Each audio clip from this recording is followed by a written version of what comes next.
Qual é o seu bem mais precioso? Saúde. Então, mas quando você pega esses jovens, eles não pensam. O que você acha mais importante na sua vida? Família. A família, amigos, seu joguinho eletrônico. Tá certo? Então, a sabedoria diz que é saúde. Então, meu pai, quando eu tinha 11, 12 anos, fala assim, ele deu essa história. E naquele tempo não tinha nem drogas, né? Ele falou assim, filhos, o que você acha a coisa mais importante de você? Eu falei, a mesma coisa. Família, amigos, escola, pai, mãe, meus irmãos. Ninguém falou de saúde. Tá, então vamos fazer o seguinte. Você acha, ninguém falou de saúde. Então vou dar um ponto para a saúde, tudo bem? Tá bom, 1. O que você acha o próximo mais importante? Então, família. Então coloca um 0. Então, $10 vai a sua família. O que mais? Meus amigos, mais um 0. $100. Certo? E aí foi adiante. Até que eu tive 8 zeros, né? Pô, eu tinha $100 milhões. Tá vendo como a sua vida é preciosa? Vamos tirar o 1. O que você tem? Um monte de zeros. Então, sem saúde, você não é nada. E nós damos tão pouco valor. E é isso que nós temos que se lembrar. Quando nós falamos de drogas, ou qualquer substância, nós é a preservação da saúde. E a saúde boa nos dá a vida social, segurança e economia. Tá certo? Muito bem. Agora, ao contrário, quando você tem substâncias químicas, nós temos o usuário que afeta a família, amigos e a sociedade. Então, quando nós falamos que tem a droga, entra a droga, nós temos o que chamamos de comorbidades, os codependentes, que são as outras coisas. Lembra, para usar drogas, você precisa de um tripé. Primeiro você tem que ter o usuário. Depois você tem que ter a droga. E finalmente você tem que ter um ambiente. Se qualquer um dos 3 fatores estiver faltando, não se sustenta o uso de substância química. Então, quando qualquer ação para prevenir o uso de drogas, nós temos que agir sobre ou usuário, ou impedir o uso de drogas, ou tornar o ambiente não propício ao uso de drogas.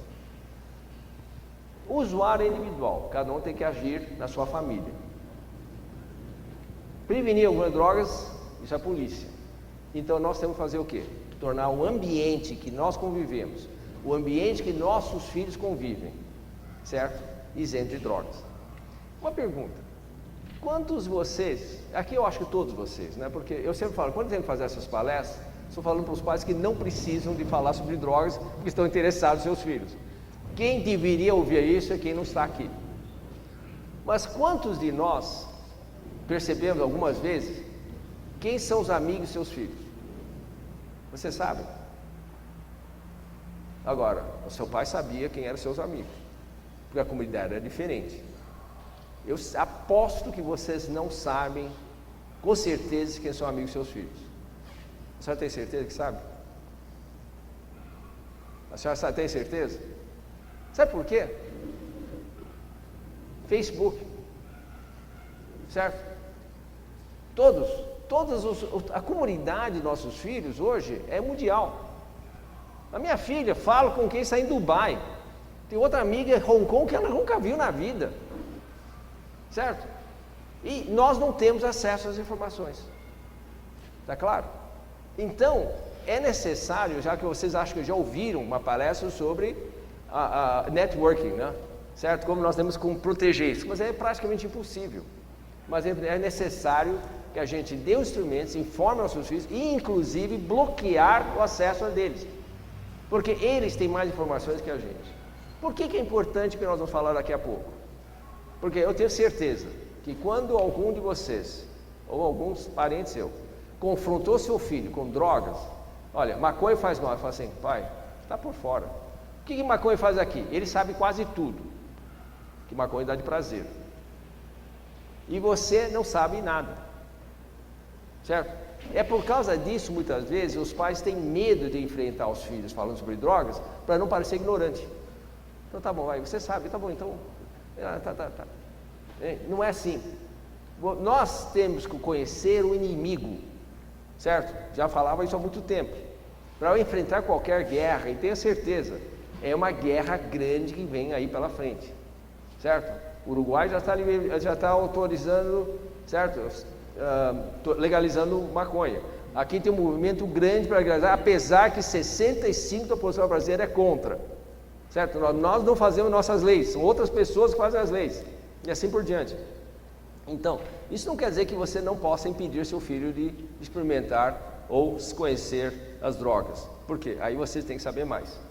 Então é isso mesmo, o ambiente, e a Escola Vivo está fazendo exatamente isso. Estamos tentando dar instrumentos para vocês enfrentar isso em casa ou enfrentar na sua comunidade. Ok?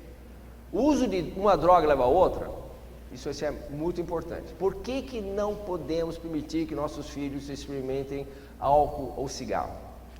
Certo? Esse trabalho é um trabalho científico feito em mais de 100 mil famílias nos Estados Unidos. O uso na vida de álcool ou cigarro aumenta o risco da maconha em 65 vezes. Certo? Não é que você aumenta o risco, a possibilidade. E se usar maconha, aumenta o risco de usar cocaína 104 vezes maior. Tá claro? Então isso são fatos científicos. É uma droga, aumenta, abre a porta para isso, já é um ditado que você sabe. Eu lembro muito bem o que o Samitiba muitas vezes fala, a teoria da janela quebrada. Se você deixar entrar cigarro na sua casa, certo? É como se fosse uma janela quebrada, que você não conserta. Aí depois entra um monte de porcarias. Já que lá, então começa a sujeira. Com as próximas, você deixa a porta aberta. Aí entra a maconha. Aí você deixa a porta aberta, entra qualquer pessoa na sua casa. E daqui a pouco, você deixa a garagem aberta. Aí que entrou a cocaína. Então, é isso mesmo que acontece. Se vocês abrirem a brecha, eu mesmo com o seu filho. Você der o dedo, ele quer a mão. Aliás, desde que tem 4, 5 meses de idade, né? Tá certo? Pega, você pega no colo. Você não põe de volta depois, certo? Depois, chorou no meio da noite, vai lá, pega. E não tem nada. Então vai lá. No segunda noite, você vai lá e ajuda, pega no colo de novo. E não tem nada, simplesmente está berrando porque ela resolveu berrar. E aí, o que aconteceu? Depois disso, são noites e noites sem dormir. Então, essa é a característica do ser humano. Ok? Agora, isso é muito importante. Isso são dados extremamente recentes sobre o mecanismo como as drogas acham no nosso corpo. Esse artigo já apareceu numa revista chamada Scientific American, há 2 anos atrás, e mapeou exatamente o caminho das drogas. Tá certo? Como que a droga entra no nosso corpo? A primeira vez. Então, ele atua principalmente por 3 mecanismos. Uma coisa chamada lembrança eufórica, a outra produzindo citotoxinas, e terceiro, o mecanismo do cavalo de Troia. Como funciona? Então, a primeira vez que você experimenta uma droga, eu já falei aqui para vocês, nem sempre foi agradável. Aliás, a maioria das vezes não foi agradável. Só que ele planta uma sementinha lá dentro e manda produzir maior quantidade de dopamina. O que é dopamina? Dopamina é o neurotransmissor da felicidade. Bom, aí o que acontece? Bom, ele plantou, as experiências não foi agradável, mas ela plantou. A próxima vez que você passa perto, principalmente quando é muito jovem, experimenta, ele chama o quê? Chama a lembrança eufórica. E aí aumenta a quantidade de dopamina. E a cada vez que você usa isso, ele aumenta ainda mais. Daqui a pouco você está fumando um atrás do outro. E você não consegue, a pessoa não consegue mais prevenir isso. Isso é o risco. Mas além disso, ele produz substâncias chamadas citotoxinas que vão destruir áreas do corpo. Então o álcool no fígado, a cocaína no cérebro, o álcool também no cérebro, a maconha na área de pensamento e assim por diante. Mas também, muito importante, é o efeito chamado cavalo de Troia. Ele vem aparentemente com um efeito e na realidade ele causa um outro efeito. Então exatamente você vê, você por exemplo tem uma cirurgia, toma um remédio para dor, que tem o quê? Opioide, morfina. Então ele é para aliviar a dor. Mas o efeito lá atrás é aquela sensação de paz, de tranquilidade, tudo cor-de-rosa, e esse é o efeito cavalo de Troia. Então, a maconha, me deixa relaxado. Outro efeito lá atrás, o que é? Causar o quê? O jovem precisar dela para aliviar a tensão. O que ele fala? Eu preciso relaxar. Esse é o efeito. E assim por diante. Então, é o efeito cavalo de Troia. Então, esse é o tríade de ação das drogas. Então, o que acontece quando o experimento uma droga? Ele simula o que chamamos o neurotransmissor chamado dopamina. Então, a maconha aumenta em 175%, certo? A quantidade de dopamina. O álcool, 200%. Nicotina, 225%. Cocaína, 400%. E metanfetamina, que é o metacristal e o crack, em 1000%. Ou seja, 10 vezes. Cada nova experiência aumenta e reforça a produção de dopamina e adrenalina, induzindo o que chamamos de memória eufórica, certo? E uma vez estabelecido, cada exposição desencadeia um desejo incontrolável para usar a droga intensamente. O cérebro não consegue mais distinguir e ele que torna-se um viciado. O próprio cérebro torna-se um junkie. Esta transformação é quase irreversível, certo? Ou seja, essas lembranças são literalmente pétreas. Não sou eu que estou falando, são cientistas que escreveram esse artigo no Scientific American. Os 10 cientistas sentaram de uma mesa e discutiram isso. E se para reverter, como você sabe muito bem, é muito lento. Lembra aquela história? Eu estou há 5 dias, 10 horas, 5 minutos livre. Aí passa um tempo, estou há 10 meses, 7 dias, 4 horas e 5 minutos. Não é assim que se fala? E vai para o resto da vida, né? Eu estou agora 40 anos e assim por diante, vai contando. Atualmente, os socialistas são convencidos de que não existe maneira de apagar completamente uma lembrança eufórica. E finalmente, o consenso hoje, que em alguns casos, um único efeito pode danificar o corpo e transformar totalmente a estrutura do cérebro, e essas transformações não duram apenas um episódio, mas persistem para o resto da vida. Como que se dá a dependência? Então começa como? Primeiro é o uso experimental, certo? Depois ele torna-se o quê? Usuário ocasional. Então essa história acontece sempre. Foi para uma festa, meio de 14, 15 anos, experimentou uma dose de, whisky, gin, etc. Não é todo mundo que acontece, é o que eu chamo de uma situação de risco. Depois então ele vai para a festa, 3 semanas depois, experimenta de novo. Aí depois ele vai querer toda a balada, aí passa a ser usuário ocasional. E aí depois ele torna-se semanalmente, habitual. E depois ele passa a ser um menino que é chato, certo? E finalmente ele torna-se dependente. Essa história, é verdade ou não? Acontece com todos. Agora, mas não acontece, não quer dizer todos que são dependentes, mas acontece com todos? Não é que todos, tem muitos de nós que escapamos, muitos de vocês têm colegas que escaparam, tá certo? Mas o que? Ele aumenta o risco. Como que nós sabemos que essa pessoa vai ter ou não vai ter esse risco? Não tem como. É uma loteria, certo? Então é como uma doença. Não é todo mundo que tem relação sexual vai pegar AIDS, certo? Mas aumenta o risco. Não é todo mundo que dirige a 140 por hora vai sofrer um acidente grave, mas é maior o risco desse do que uma pessoa que dirige a 60, 70 km por hora, e assim por diante, tá certo? Então, nós não temos como, então é prevenir. Quais as drogas que temos no mercado? Só para rapidamente, certo? Esses são apenas uma pequena pincelada. Então vamos falar delas, certo? Álcool. É mais perigosa que maconha, o crack em termos de universalidade de ação, afetando todas as células e órgãos do corpo. O álcool afeta todas, é a única substância química que é tóxica para todas as células do corpo. provoca dependência com extrema rapidez. E o que se define alcoólatra? Essa definição alcoólatra pode chocar muitos de vocês, mas já foi referendado e aprovado pelas maiores autoridades de psiquiatria no mundo. O alcoólatra é definido como uma pessoa que bebe regularmente 2 doses ou mais de bebidas por cada episódio.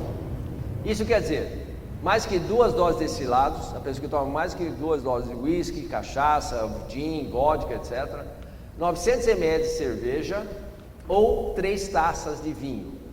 American Academy of Psychiatry. Essa definição apareceu há 6 anos atrás. Foi uma revolta mundial. Sofreu uma série de críticas, etc. Comprovado, estudado. E agora, hoje é pétrea. É essa a definição mesmo. Agora, são 3 fatores. Primeiro, regularidade. Não é todo dia. Aquela pessoa que vai jogar futebol no sábado, não porque ele quer jogar futebol, porque tem a cervejada depois. E quando não tem, ele fica frustrado. Não por causa do futebol, porque não tem o pessoal que bebe junto. Entendeu? Ou aquela senhora que terça, quinta e sábado, segunda, quarta e sexta tem um happy hour, certo? Porque ele vive por aquele happy hour. Então é essa regularidade. Segundo, é a dose, tá certo? A quantidade de álcool. Então, cada porre com coma alcoólica se destrói cerca de 1 milhão de neurônios. Então, vocês sabem todas as festas de crianças, né? De 15, 16 anos. 15 minutos, nós já fizemos a cronometragem. Tempo médio da primeira cair de porre, 15 minutos. 90% é menina. Certo? Estou falando alguma mentira ou não? Vocês que já foram a festas, jovens aí, essa mesmo. 90% é uma menina. E 15 minutos é o momento que, o primeiro, entre o começo de uma festa, que quase, né, começou às 10 horas, então chegou tudo às 11 horas. 11h15 é a primeira ambulância que sai de lá para o Einstein, para o Sírio ou qualquer hospital. Hã? Uai, as escolas, todas as festas, é obrigado a ter ambulância. Começou assim. Há 3 anos atrás, a fazer as festas, para ter uma ambulância, pagavam uma ambulância. Hoje, para você ter uma festa, você tem que pedir uma balada, certo? Tem que pedir licença à prefeitura e uma das obrigações exigentes é que tenha uma ambulância na porta. E se tiver mais que 400 jovens, são 2 ambulâncias. Não, a senhora não sabia disso? Não, pode ter certeza, é isso mesmo. Vai para qualquer... É verdade que estou falando alguma mentira ou não? É uma exigência da CBS, da Vigilância Sanitária Municipal, ter 1 ou 2 ambulâncias se for uma balada acima de determinado número de jovens. Bom, então você destrói 1 milhão de neurônios. Então você tem como nós temos 800 milhões de neurônios, você tem 800 chances de ter porre, né? Isso dá uma certa tranquilidade. Certo? É um estudo que é feito entre médicos, que é importante e talvez por vocês também. Esse estudo realmente foi muito interessante, foi o seguinte. Eles pegaram um grupo de 10 médicos de uma cidade média dos Estados Unidos, vão fazer um estudo. Falaram assim, vocês podem ir para a nossa festa, vamos fazer uma experiência com vocês. Vamos ter uma festa, domingo, vocês podem ir para lá, beber à vontade, a seu critério. Mas lembra uma coisa, segunda-feira, às 6 horas, nós vamos te pegar para fazer uma cirurgia de média complexidade, tá certo? Olha lá, vai ter uma festa, mas bebam até onde vocês acham assim, legal, né? Porque no dia seguinte tem que fazer cirurgia. Então cada um foi beber. E aí chegou 10 horas, a festa americana acaba logo, né? 10 horas, passou, acabou a festa, houve um táxi ou um chofer que levou cada um desses 10 médicos para casa. No dia seguinte, às 6 horas da manhã, cada um teve um carro, foi lá buscados, etc. Primeira coisa, entrou no hospital, bafômetro, 0 de bafômetro em todos, 0. Ou seja, não estavam mais sob efeito ou não tinha mais álcool no seu sangue. Começou a cirurgia, 7 horas. A cirurgia de médio porte dura de 6 a 7 horas. A primeira hora, média de erro, dentro do esperado, até um pouquinho menos. 2 horas, igual. 3 horas, 20% mais de erros. 4 horas, 40% mais de erros. 6 horas, ninguém conseguiu terminar a cirurgia. Certo? Então, o efeito prolongado do álcool persiste apesar de você não ter mais níveis detectáveis no sangue. Esse trabalho foi muito interessante, foi feito há 2 anos atrás e foi um hallmark, né, uma marca influente. Então, imagine um jovem, certo? Cujo cérebro é muito mais sensível. Então, jovens com a glicemia de 0,2, que é justamente o limite legal, certo? O que acontece? Tem uma chance, uma vez e meia, mais chance de sofrer acidentes com vítimas fatais, e que nós adultos com 0,2 nem sentimos o efeito. A partir de 0,2 o risco aumenta para 2,5 vezes, a partir de 5 gramas por litro, ou seja, mais ou menos 6 latas de cerveja, o risco aumenta para 6 vezes em comparação ao condutor sóbrio. Esse trabalho foi publicado, certo? Álcool em 2006, recente. Quais os efeitos do álcool no corpo, certo? Tem câncer, acidente vascular cerebral, demência, hipertensão e o chamado síndrome feto-alcoólico. Certo? Esse é o corte citológico de uma pessoa que morreu, do cérebro, uma pessoa que morreu normal, certo? Não era alcoólatra. Quando a gente fala que alcoólatra, o bebum, tem uma cabeça vazia, é literalmente verdadeiro. Esse mesmo corte de cérebro de um alcoólatra, olha quanto tem de buracos lá dentro. Mas não só isso. O que acontece com o cérebro através de um estudo chamado SPECT? É uma tomografia especial. Esse é o cérebro normal. Quanto mais intenso a cor, maior a atividade cerebral. Então aqui é o pré-frontal, aqui é o córtex, aqui é o cerebelo atrás, etc. Olha o cérebro de um alcoólatra após 10 anos de consumo de álcool. Esses buracos aqui são realmente áreas de não funcionamento, ou seja, não tem atividade cerebral. Ok? Bom, nem preciso falar o que acontece com o fígado, né? E esse aqui, jovens, o que acontece com pessoas que usam álcool ou drogas. Qualquer álcool e droga no menino provoca um fenômeno chamado ginecomastia, ou seja, seios em menino. É causado justamente, principalmente pelo álcool, mas isso também acontece com cocaína e maconha. E aumenta a produção de certos hormônios que induzem a formação. Tem muitos meninos que têm isso, principalmente meninos obesos, e querem fazer uma plástica. O cirurgião plástico é obrigado a perguntar: você usou álcool ou usa drogas? Qual quantidade? Porque a incidência é muito grande. Fora isso, você sabe muito bem que, como aconteceu com Sócrates, né? A cite, cirrose, etc., e acaba provocando muita água dentro do abdômen. Esse é chocante, certo?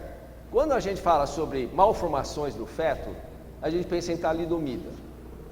O que nós esquecemos é que nicotina e álcool são as maiores causas de doença chamada teratogenética na criança. Esse é o chamado síndrome feto-alcoólico. Só ter uma comparação, o talidomida, vocês lembram? Teve 17 mil vítimas de talidomida. Sabe aquela criança sem braços, etc., chamada focomelia? Teve 17 mil vítimas até hoje. Síndrome feto-alcoólico afeta 1 em cada 300 partos dos Estados Unidos, entre 300 e 1.000.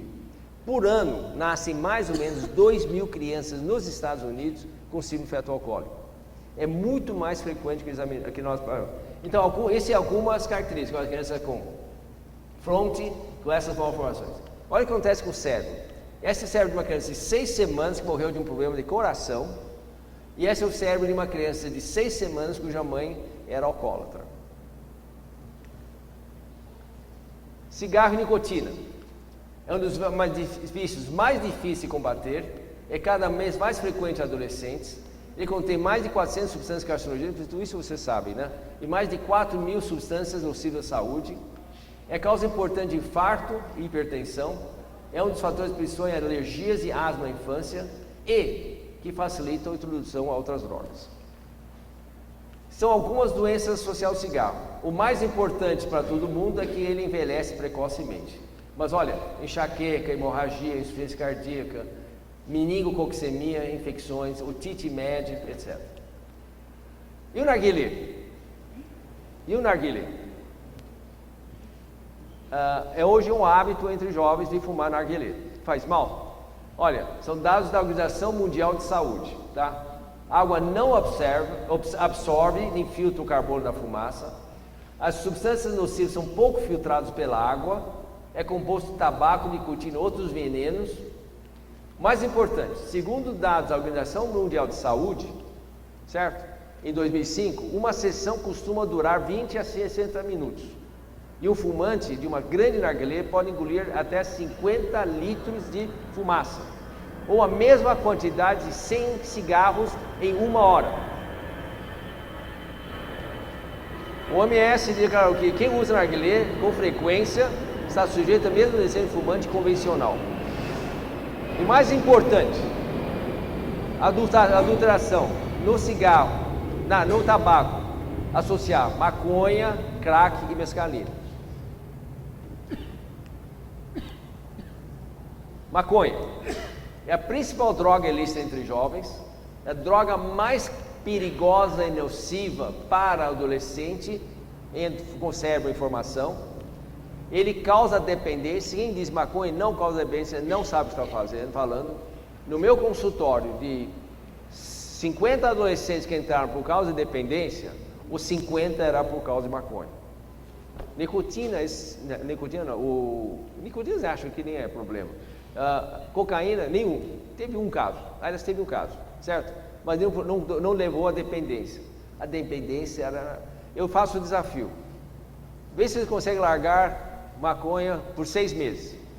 Dos 50, só 2 conseguiram. Certo? Isso é corroborado por outros dados. Segundo a NIDA, aqui nos Estados Unidos, há 100 mil pessoas por ano procurando tratamento para desejo compulsivo. A maconha hoje é 3 a 4 vezes mais potente que há 20 anos atrás. Escritório das Nações Unidas. E é porta-entrada para drogas mais pesadas. Só para ter uma ideia, o princípio ativo da maconha, que dá aquele barato, se chama THC, tetrahidrocannabinol. Então, o baseado simples tem de 2 a 4, hoje até 6% de THC. O haxixe, aquela bolinha preta, tem de 10%. E o skunk, que o pessoal que vai para a Austrália, Nova Zelândia, etc., fuma, e que tem até 40% de THC. Eu já tive a oportunidade de tratar 3 jovens com THC, com skunk. O saco de batatas tem mais vida do que o jovem que fumou skunk, certo? Ele fica assim, totalmente abobado, leva 3 anos de tratamento firme para recuperá-lo. Agora, existe medicina? Sim, é um produto chamado canabidiol. Hoje é o maior furor. Há mais de 10 anos nós já falamos de canabidiol, certo? Então, canabidiol, sim, isso é importante. Você pode separar da maconha. Mas não quer dizer que fumando maconha você vai beneficiar do canabidiol. Por quê? Para que serve o canabidiol? Para tratar a doença. Então, filho, mas maconha é remédio. Mas se você tem câncer, você tem AIDS, você tem convulsão, não tem. Então, para que vai usar canabidiol, não é verdade? Então, isso não é desculpa para fumar maconha. Então, esses são os tipos de maconha que nós falamos, certo? Então, esse é o igloton, que é o skunk, e esse é baseado. É importante lembrar, gente, cada vez mais, como a maconha brasileira, uma porcaria, tem um trabalho feito na USP mostrando que a maconha do DENARC, porque a DENARC aprendia que era maconha brasileira, 96% tinha menos de 1% de THC, ou seja, literalmente esterco o capim. Uma maconha boa hoje está vindo do Paraguai. Se vocês acompanharem, vocês não veem esse detalhe. Quase todas as maconhas que estão aprendendo estão aqui, Santa Catarina, São Paulo, Rio Grande do Sul. Por quê? Porque estão vindo do Paraguai. Porque essa é a maconha boa, que tem 3, 4, 5% de THC. Mas para fazer a maconha brasileira boa, o que estão fazendo? Estão pegando o crack, moendo o crack, enrolando baseado e aí dando para... Qual o problema desse? Que o crack vicia na 4ª ou 6ª tentativa. Então é uma forma de fidelizar quem compra desse traficante. E aqui aquele mesmo figura do cérebro que nós falamos para você, olha onde a maconha funciona. E por que a maconha vicia? Porque ele concentra lugar chamado centro da recompensa. E ele afeta onde? Olha aqui, olha a concentração dela. No centro da memória. E mais importante, afeta onde? Na coordenação, onde está o cerebelo. É por causa disso que eu digo, quem fuma maconha afeta muito a coordenação motor. Certo?